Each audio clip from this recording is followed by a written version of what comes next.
अरे यारो, ये बात अलग है कि तुम ना बदलो मगर जमाना बदल रहा है। ये बात अलग है कि तुम ना बदलो मगर जमाना बदल रहा है। गुलाब पत्थर पर खिल रहे हैं, चिराग आंधी में जल रहा है। यही जुनून यही ख्वाब एक मेरा है, वहां चिराग जला दूं जहां अंधेरा है। वेलकम फ्रेंड्स, मैं ज्योतिष आप सभी का हार्दिक हार्दिक अभिनंदन करता हूं आसार 91 के इस यूट्यूब चैनल पर।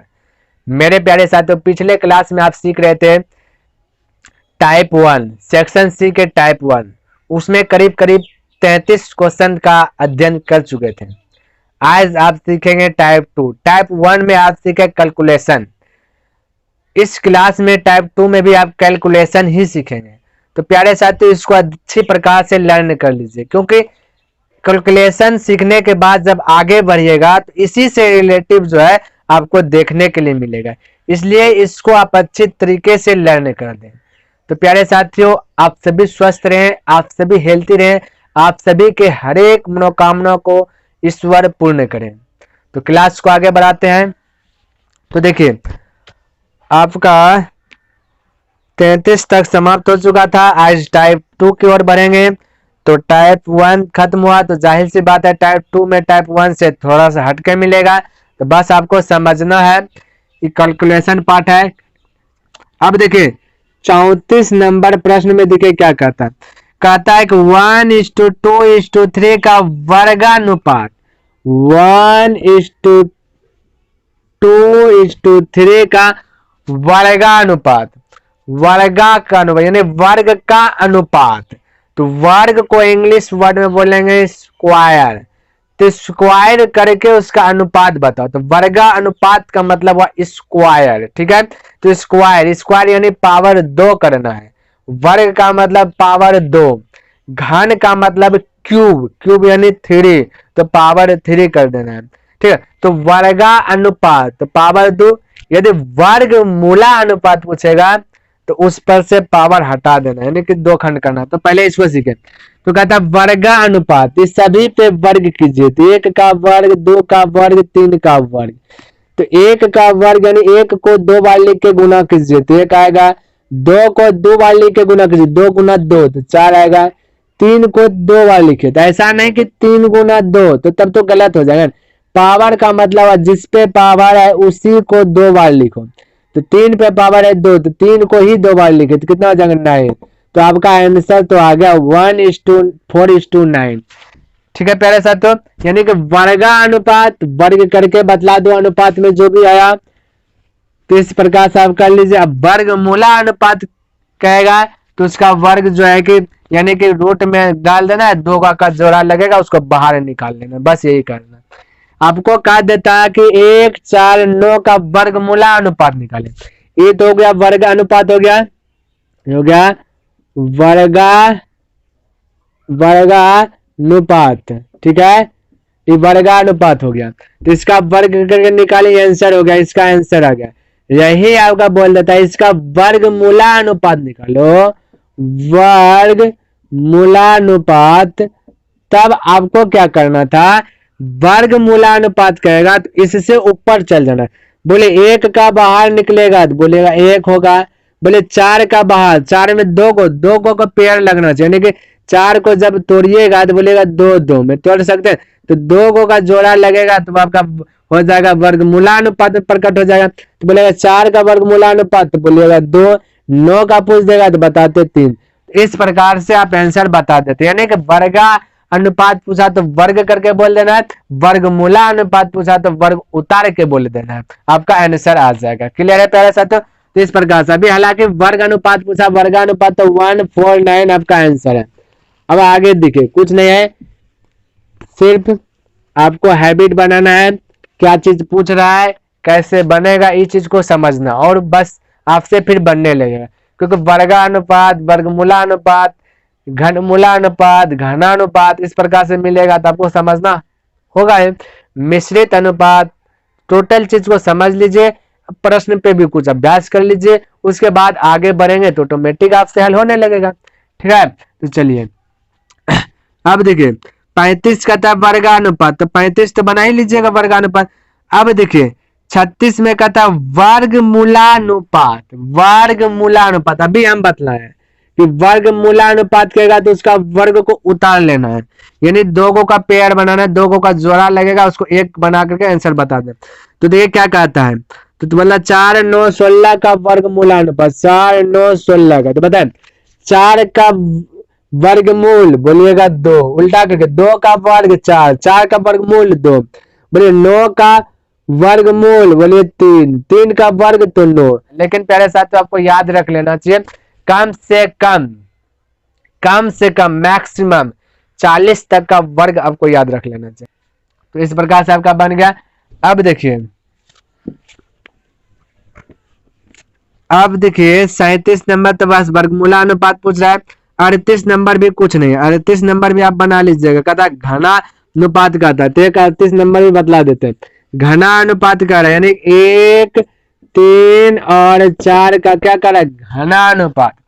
तो घन करके बतला देना है, ठीक है। तो 1 का घन, घन का मतलब पावर, 1 पे पावर 3 घन बन गया, 3 पे पावर 3 घन बन गया, 4 पे पावर 3 तो घन बन गया। अब 1 को 3 बार लिख के गुना कीजिएगा तो 1 ही आएगा, 3 को 3 बार लिखेगा तो 3 गुना 3 गुना 3, तो 3 3 9 3 27 बोल दीजिएगा। अब 4 को फिर 3 बार लिख के गुना कीजिएगा तो 4 चौके 16 चौके 64। इस प्रकार से आप जल्दी से आंसर बोल सकते हैं, ठीक है। तो घन पूछा तो इस प्रकार से बोलते हैं, घनानुपात पूछता है इधर से नीचे से ऊपर चल जाते हैं, घन पूछा तो ऊपर से नीचे, घनानुपात पूछता तो नीचे से ऊपर जाते हैं। तो आपका अभी फिलहाल घनानुपात पूछा तो 1 27 64 आ गया। उसी प्रकार से देखिए आपको जो बतला है, आपको हम समझाने का प्रयास करने की, घनानुपात कहेगा तो आपको कैसे बनाना है, वर्गानुपात कहेगा तो कैसे बनाना है। तो 1 2 प्रश्न इस पे आपको अभ्यास करने के लिए भी दे रहे हैं, और एक का प्रश्न हम भी बना देते हैं, ठीक है। तो चलिए आइए आगे देखिए 39 नंबर, 39 तो आपसे बन जाएगा। घनमूलानुपात पूछ दिया गया, 39 में पूछ दिया घनमूलानुपात, तो आप बता दीजिए, बताए 8 27 और 64 का घनमूलानुपात। तो बोले 8 का घनमूल 2, उल्टा करके 27 का घनमूल तो बोले 3, 64 का घनमूल तो 4। तो इस प्रकार से बोल लीजिएगा। यदि आप ऐसे नहीं जानते हैं, आपको कुछ भी याद नहीं है, तो इस प्रकार से आप 8 हो गया, इस प्रकार से खिलाइएगा 2, यहाँ 4 हो जाएगा, यहाँ 2 से 2, तो 3 को का जोड़ा लगेगा तो 1 निकल जाएगा बाहर, तो 2 लगा तो 1 2 बाहर आएगा, तो भाई यहाँ पे 2 लिखे, याद नहीं है लेकिन आपको याद कर लेना चाहिए, ठीक है प्यारे साथियों।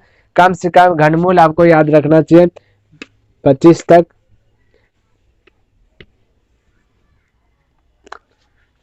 आइए 40 नंबर देखिए, इसमें कहता है आपका 3 2 5 का विलोमानुपात या व्युत्क्रमानुपात क्या होगा। 3:2:3:2:5 का बोला विलोमानुपात या व्युत्क्रमानुपात। विलोम का मतलब उल्टा कर देना है, और व्युत्क्रम का मतलब भी वह उल्टा करके बतला देना, आपका अनुपात हो जाएगा। उल्टा करके सिर्फ आंसर बोल देना, आपका आंसर आ जाएगा। तो विलोमा और व्युत्क्रमा का मतलब हुआ उल्टा करना। इसको उल्टा कीजिए तो इसके नीचे 1 होगा, इसके नीचे भी कुछ नहीं तो 1 होगा, इसके नीचे कुछ नहीं तो 1, उल्टा कीजिए तो 1/3:2, उल्टा कीजिए 1/2, उल्टाइए इसको तो 1/5। इस प्रकार से आप आंसर बोल दीजिए। तो हो गया व्युत्क्रमानुपात, हो गया व्युत्क्रमानुपात बोले या विलोमानुपात करके आपका आंसर आ गया। क्लियर है प्यारे साथियों। तो बस छोटा छोटा चीज आपको याद रखना चाहिए कि व्युत्क्रम किसको बोलते हैं, विलोम किसको बोलते हैं, ये सब याद रखना चाहिए, ठीक है। आप हिंदी में पढ़े होंगे कि विलोम क्या होता है, अच्छा का क्या होता है, मोटा का क्या होता है, मोटा का पतला, है ना, लंबा का नाटा, उल्टा शब्द, तो यहाँ विलोम का मतलब उल्टा होता है, ठीक है। अब देखिए 41 नंबर में देखिए क्या कहता है, इतना इतना के वर्गों के व्युत्क्रम किस अनुपात में होगा। वर्गों के व्युत्क्रम पूछा है, तो 41 नंबर भी बता देते हैं। वर्ग पूछ दिया गया तो वर्गों के व्युत्क्रम, वर्ग करके उसका व्युत्क्रम बदलाना, तो 41 नंबर। तो बताइए देखिए 41 नंबर है ना, तो यहाँ पे देख क्या कहता है, वर्गों के व्युत्क्रम बोलता है, दिया गया प्रश्न लिख रहे हैं, 1/1/3 और दिया है 1/1/2। वर्गों के व्युत्क्रम बोला, तो वर्ग करके व्युत्क्रम करके बतलाइएगा आंसर। सबसे पहले इसका देखिए पूर्णांक में तो पूर्णांक तोड़ सकते, तो 3 का 3 1 4, 4/3 हो जाएगा। 4 का वर्ग कितना हो जाएगा, 4 का वर्ग हो जाएगा 16, 3 का वर्ग हो जाएगा 9, है ना। इसको बोलिए अब 2 1 3/2, तो 3 का वर्ग हो जाएगा 9, 2 का वर्ग हो जाएगा 4, तो वर्ग कर दिए। अब इसका व्युत्क्रम करना है, व्युत्क्रम का मतलब उल्टा कर देना है, व्युत्क्रम का मतलब उल्टा करके बोलना है। वर्ग कर दिए, अब व्युत्क्रम करना है, तो उल्टा कर देना। तो बताइए उल्टा कीजिएगा तो 9 चल जाएगा ऊपर, है ना। उल्टाइएगा तो 9 आ जाएगा ऊपर, 16 आ जाएगा नीचे, ऐसे होगा ना प्यारे से। 9/16 इस उल्टाइएगा 4/9, इस प्रकार से होगा उल्टाने के बाद। अब इसको कोना कोने गुना कीजिए, 9 नमा 81, देखिए 2 ही गो रहे तो क्रॉस मल्टीप्लाई गुना करके बोल दीजिए 81 16 24 64, 81 to 64 हो गया।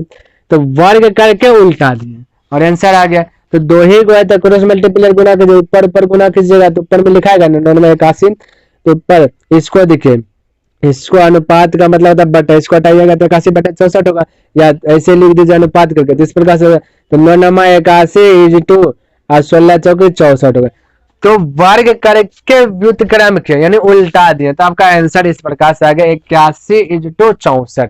ठीक है प्यारे साथियों, तो चलिए अब देखिए क्या 42 नंबर भी आप सीख लीजिए, क्योंकि उसने थोड़ा सा लैंग्वेज चेंज किया है, बाकी कुछ नहीं है।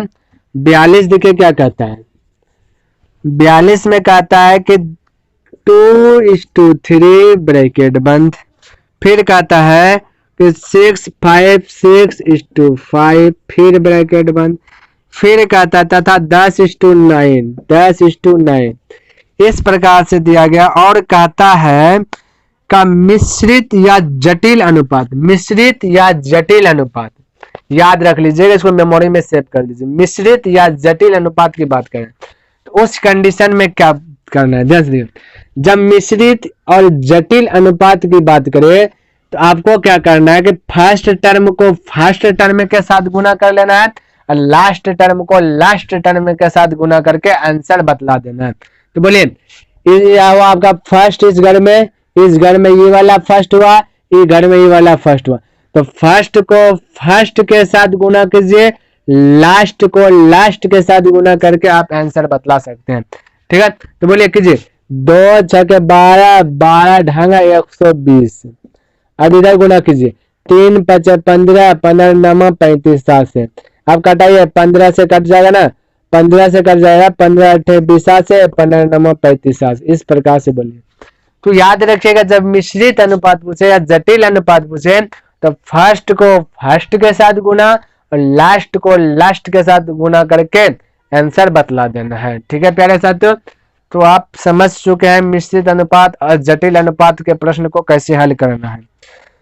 तो आपका 42 नंबर भी हो गया। ठीक है, 43 भाई मिश्रित अनुपात 43 बना लीजिएगा, 44 हो सकता है कि आप अटक जाइएगा, इसलिए हम बतला देते हैं।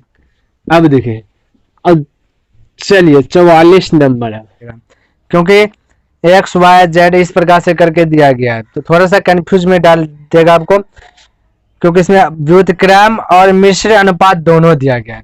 तो आपको व्युत्क्रम भी निकालने के लिए सिखा दिए, मिश्र अनुपात भी निकालने के लिए सिखा दिए। तो देखिए यहाँ पे लिख रहे हैं क्या कहता है कि x is to y z, फिर दूसरा घर में कहता है x is to y z, फिर कहता है y is to z x, फिर तीसरा घर में देखिए क्या कहता है, तीसरा घर में कहता है कि z is to x y, z is to x y. इसके कहता है व्युत्क्रम का मिश्र अनुपात बताइए, व्युत्क्रम का मिश्र अनुपात। सबसे पहले इसका व्युत्क्रम कीजिएगा आप, इस प्रकार से बोलेगा 1/x इज टू 1 पलट दीजिएगा ना, तो वाई जेड, फिर इस घर में बोलिएगा 1/y, फिर कीजिएगा 1/z एक्स, फिर बोलेगा 1/z, फिर बोलेगा 1/xy, है ना। और हमने बतलाया था कि मिश्र, अब देखिए व्युत्क्रम करने, अब बोला इसका मिश्र अनुपात। मिश्र अनुपात का मतलब हुआ फर्स्ट टर्म को फर्स्ट टर्म के साथ, लास्ट टर्म को लास्ट टर्म के साथ गुना कीजिए, जितना टर्म रहेगा उसके अनुसार से गुना करते।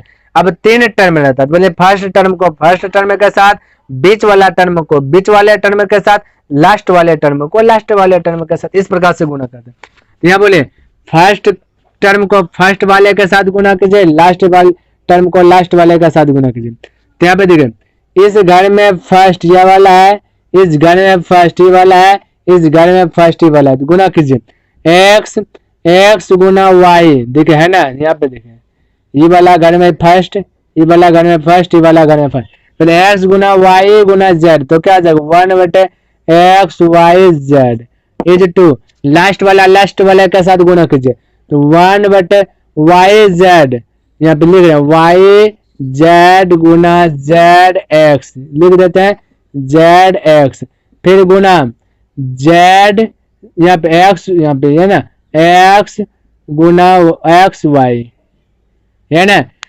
वाई जेड गुना जेड एक्स गुना एक्स वाई। अब देखिए पे y z z x x y, यानी कि वाई 2 गो है, एक वाई यहाँ एक वाई यहाँ, 2 जेड भी 2 गो है, एक जेड यहाँ एक जेड यहाँ, एक्स भी 2 गो है, मेरा कहने में सब 2 गो है। तो बोलिए इसको इस प्रकार से भी कह सकते 1/x y z is to 1/x y z, 2 गो है तो पावर 2 दे सकते हैं। तो इससे पावर ये और ये कट जाएगा ना, ये दोनों कट जाएगा, बचेगा X Y Z, cross multiply गुना कीजिए 1 गुना एक्स वाई जेड, तो x Y Z is two, इसके नीचे कुछ है तो 1 गुना 1 तो 1, एक्स वाई जेड इंटू 1, इस प्रकार से आपका आंसर आ गया। देखिए अब डायरेक्ट कैसे बना सकते हैं, आप डायरेक्ट भी बना सकते हैं, ऐसा नहीं कि अब इतना लिखना ही पड़ेगा। तो आपको ये क्या कहा है, व्युत्क्रम का है, क्या कहा है व्युत्क्रम का है, व्युत्क्रम करके मिश्र अनुपात बतलाना है। तो व्युत्क्रम कीजिएगा तो आपको पता है व्युत्क्रम करने के बाद ऊपर में एक आएगा, सब में आएगा, लास्ट पद को सभी को गुना कीजिए, फर्स्ट को फर्स्ट के साथ, लास्ट को लास्ट के साथ कीजिए। तो बोले फर्स्ट वाला है घर में, ये घर में वाला फर्स्ट है, फर्स्ट को फर्स्ट के साथ, लास्ट को लास्ट के साथ, और रहता तो बोलते बीच को बीच वाले के साथ, इस प्रकार से कर देते। तो बोले एक्स वाई जेड, तो बोले एक्स गुना एक्स वाई जेड हो गया, एक होगा ना क्योंकि व्युत्क्रम करना है, तो व्युत्क्रम कर दीजिएगा तो ऊपर में एक आएगा, उसके बाद मिश्र अनुपात, तो मिश्र अनुपात करें। अब इस साइड इधर कीजिए, बोले y z z x x z, सबको गुना कीजिएगा तो इसका मतलब 2 गो है कि नहीं, सब चीज 2 गो है, तो 2 गो है तो हम बोल सकते हैं एक्स वाई जेड 2 गो है ना टोटल। देखिए वाई भी 2 गो है, सेकेंड घर में देखिए वाई वाला है इस घर में और वाई इस घर में, 2 गो है ना। जेड देखिए तो जेड को हम निशान दे देते हैं इस प्रकार से, तो इस घर में एक जेड, यहाँ सेकेंड वाला सेकेंड के साथ जेड 2 गो, एक्स भी 2 गो 1 2, इसलिए हम बोल सकते हैं एक्स वाई जेड 2 गो है तो पावर 2 गो। अब देखिए बराबर बराबर कटे तो कटाना, तो एक्स वाई जेड कटेगा, फिर क्रॉस मल्टीप्लाई गुना कीजिए तो x Y Z is to 1, आपका आंसर आ जाएगा। तो बिना इसको लिखे आप आंसर बोल सकते हैं। क्लियर है प्यारे साथियों, तो इस प्रकार से आपका जो है कि आंसर आ गया। तो आई होप आपको समझ में आया होगा। तो टाइप 2 बस इतना सही था। अब अगले दिन टाइप 3 का केस 1 देखेंगे। तो प्यारे साथियों पसंद आया तो लाइक सब्सक्राइब एंड कमेंट करना ना भूले, हो सके तो अपने दोस्तों के साथ भी शेयर करें, ग्रुप में भी शेयर कर दें ताकि उसको भी आपके माध्यम से कुछ ना कुछ प्रॉफिट मिले। तो प्यारे साथियों यहीं पे वीडियो को स्टॉप करते हैं, तब तक के लिए जय हिंद जय भारत।